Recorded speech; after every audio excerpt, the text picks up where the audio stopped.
Welcome back to YourRussianGamer. Now, I may sound a little sick, and that's pretty self-explanatory. Well, I'm sick. But I decided to make this video, whatever thing, anyways, because I really wanted to get this word out there, because I feel like now's the time that games that everyone is used to playing should not be the games that everyone is used to playing. I mean, Call of Duty is still this thing that I don't play anymore, not because I don't like it, but because I physically can't, and because I'm physically tired of it. It's something that I don't want to be doing anymore. Same with Battlefield. I mean, I played the beta. It looks identical to Battlefield 3. I'm not interested in playing Battlefield 3 for another couple of years, however long it takes EA to Hitlerize a new Battlefield, which is going to be identical to Battlefield 4, except one more. But until that happens, I mean, there's a bunch of things that could be played. My strategy goes as follows. I mean, I'm sticking to console gaming, sort of, but I'm sort of starting to consider the switch to PC. Why?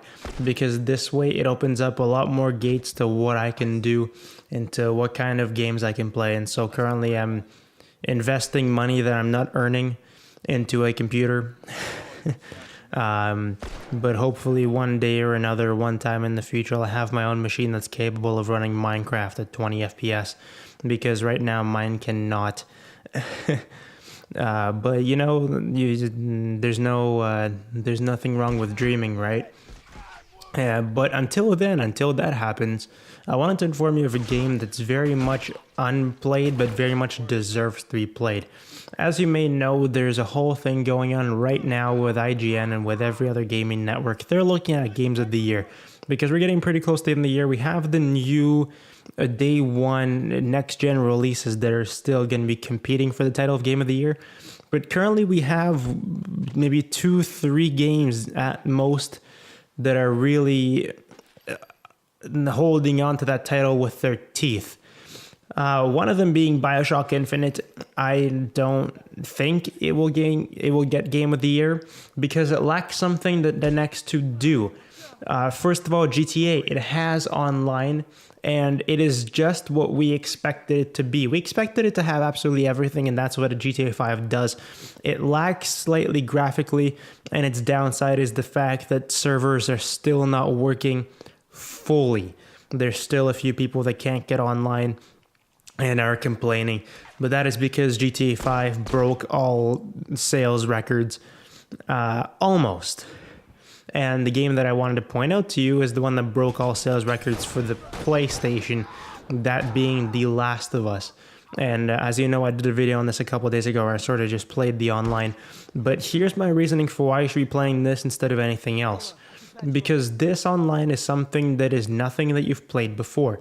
If you're one of those people that doesn't even have a PlayStation, you're missing out big time, not only on the best story ever told in gaming, but you're also missing out on a multiplayer that's functional, intriguing, and interesting and innovative, and that no other people besides Naughty Dog would have imagined doing. GTA 5 Online is practically identical to GTA 4 Online. I mean, it's the same basic concept where you can free roam and you can add in your own game modes and stuff like this. There's nothing really special about GTA 5 Online except for the map of GTA 5 and the massive amounts of things that you can do there. It hasn't really been innovated because you cannot really innovate GTA 5 more unless you turn it into something that Saints Row did, which is an alien warfare thing that does not make any sense. But you would have never expected the absolute amazingness that The Last of Us brings to its multiplayer. I mean, with the gameplay, whatever you're going to be watching in the background, I'm not staring at any gameplay right now, I'm just talking into an empty screen. With any gameplay you're watching in the background, you're going to notice that it is very much not a run and gun game. This is a game made for the people that are going to be playing it for a long time. It has an intriguing storyline because you're not just leveling up because you are playing the game.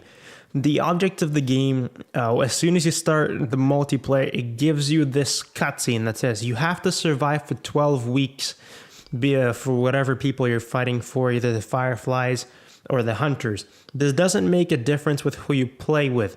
It's not like you have a friend that chooses Hunters and you have another friend that chooses Fireflies and they can never play with each other. It's just the people that you see on your screen when you play.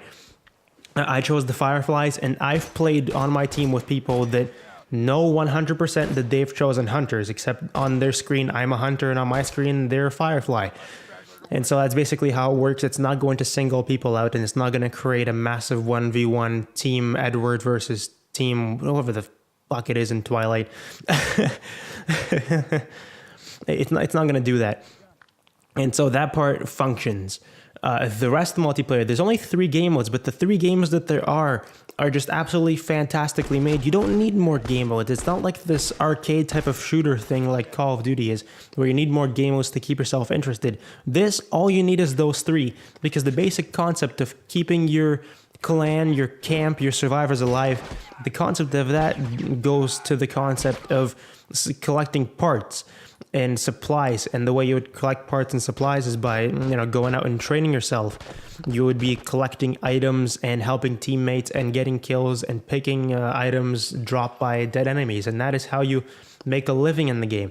Another brilliant concept is the whole gaining and losing survivors thing, where if you lose all your survivors, you're done. You have to start over again. You don't lose anything you've unlocked. You don't lose the little number beside your name. But you don't gain a new emblem. The way the numbers and the emblems work is that a number is the amount of weeks you've successfully survived, and the emblem is derived from the amount of times you've completed successfully the 12 weeks. And you add a dot to it 3 times. After 3 times, your emblem starts doing funky things with crosses and stuff like that. And that I don't understand so very much, but I'll try to get on top of it as soon as I play the game more. I mean, I haven't even completed, I've completed more than half of the first 12 weeks. So yeah, that's my experience with the whole survival thing. And it really forces you to do well, because if you're not the type of person that likes to care, you're going to have trouble finishing those 12 weeks. Because the more people you have, the more you're required to accomplish, the more supplies you're required to gather to keep up that population. That's why, technically speaking, the longer you can hold up a large amount of survivors, the better player you are. There's a whole dependence on teammates. All 4 game modes are 4v4, only 8 players per lobby max or min. You can have people leave, you can have people maybe 2, 3 on a team sometimes, but the game is very well made to replace those players quickly. You're not going to be facing a team of 2 players for more than maybe 2 minutes, because by that time they've already found new players to join. Another thing that this game does that Call of Duty does is when you join a game, it already gives you parts that suffice for the amount of game that you've missed. It's not like you're going to join the last round of a game, earn a very mediocre parts, and then come back as if you've earned nothing for a full day of work. No, you're going to earn parts judging accordingly to how much you've missed. If you missed the entire game, hop in the last 5 seconds and you kill someone, you're going to earn as many parts as someone that's been there for the entire game and killed one person. And yeah, that's long story short, that's how the game functions. There's the fairness of it, how the game progresses is very much equally balanced. There's a whole communication thing. Partying up in this game it benefits you more than any other game that's been created. You can, in almost any other multiplayer game that's made, you can pull your team in a certain way. Even in a game like Battlefield and game modes like Team Deathmatch and Rush, and sometimes Conquest, 1 or 2 people can pull the entire team. It's possible. I've seen it happen. In this game, you have one guy that does all the work for the team, and you have the rest, like, absolute guys with their heads up their asses. You cannot win because you need massive amounts of teamwork to be able to get this done. If you have 4 people running the same loadouts, they're not going to have as much success as 4 people running different loadouts because they don't get the same benefits. Everything that you do affects your teammates almost directly or indirectly, and I feel like that's perfectly done. There's a brilliantly done unlock system where everything is worth something, and it's almost like Black Ops 2, only better, because you can, by leveling up, you also increase the amount of slots you have, and then you can also level up your actual perks, your abilities, and your weapons, and they take up more space. So you can choose, even though you've unlocked the best version of the gun, you can choose to have the shitty version in your loadout, just so that you have more space for things that are worth more. And even though there's many less weapons than in other games, there's still so many options for configuration and for what kind of playstyle you're gonna have. And I feel that this game, the way it is right now, could be perfectly remade into a competitive sport. I very much doubt that it would be supported, because this game is mostly built upon its absolutely incredible story, but the multiplayer of it is worth every single other penny that you think you've paid for the game. If you've paid your $50, $60 and you've paid for your season pass, it's gonna be worth it. I paid for my season pass, I get DLC in less than a week, and I'm more excited than I ever was for any Black Ops Call of Duty map pack, except for Resurrection. That's an exception. I fanboyed over that map pack because zombies is the thing that I cared more about always when it used to be good. But that's the thing I want you to understand, the fact that this game, as soon as you change your mindset that you have to be playing an arcade 100% action shooty thing, and you get into this game and you fight for survival every second you're on the map, you're going to realize that this is one of the most brilliant multiplayers ever made. It forces you to be active. You can't stay in one spot the entire game and succeed. It's impossible because all your survivors are going to die. The game is also going to throw at you challenges that are worth sometimes 100% of your population. If you don't complete the challenge, you have to start the story all over again. I've already had to pass one of these. As long as you choose the correct way to complete the challenge, you'll succeed. But the players that don't care will not succeed. And I think the game is very well done to do that, to punish players that don't care and don't want to do well, and to award the players that do well. And besides weapons that can be purchased when you're in game, the purchasables that are also worth loadout points.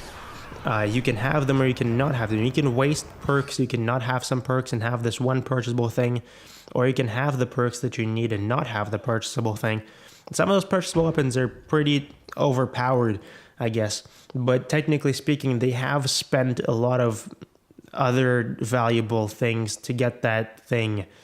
However, if this was to be made into a competitive sport to eliminate the unfairness of the overpoweredness of those purchasable weapons, I guess those should be removed, because you will see dramatic improvements in how many kills and deaths you have if you use those guns. However, it's not going to guarantee you complete survival with your clan, because killing people sometimes is worth much less than doing other things for your team. And I feel like no other game has done that, where people with no kills can have more points / parts, that's what they're called in this game, than people that kill everyone. Where you can't see that anywhere else, because the game is built specifically for that purpose. It makes you move and it makes you value your shots. You start off with basically no ammo and every shot counts, and no other game has done that to the point of this. And so if you have The Last of Us and you haven't played the multiplayer, don't do a me and not play it. Do a me now and play it. I'm saying this, I beat the game on its first few days of release. I've been a season pass holder and I haven't touched the multiplayer until a couple of days ago, and I'm loving it more than I've loved any other multiplayer I've ever played. And so if you want an absolutely fantastic and brilliant multiplayer that is even more fun when you have friends with you, go ahead and play The Last of Us multiplayer, because this is an incredibly well done game, both single player and multiplayer, and you're going to love every second of it if you can adjust your biased mind to accept its differences. And yeah, I guess that's all I really need to say. No more promotion for Naughty Dog. You guys are done with all my help. Jokes. I mean, I'll keep supporting this game, I'll keep playing it, I'll keep making videos about this game, and I'll keep showing off the DLC, because I want to be one of the first people to show off the DLC maps. So yeah, that's what I'm going to do, and see you guys later. Thank you for watching, and goodbye.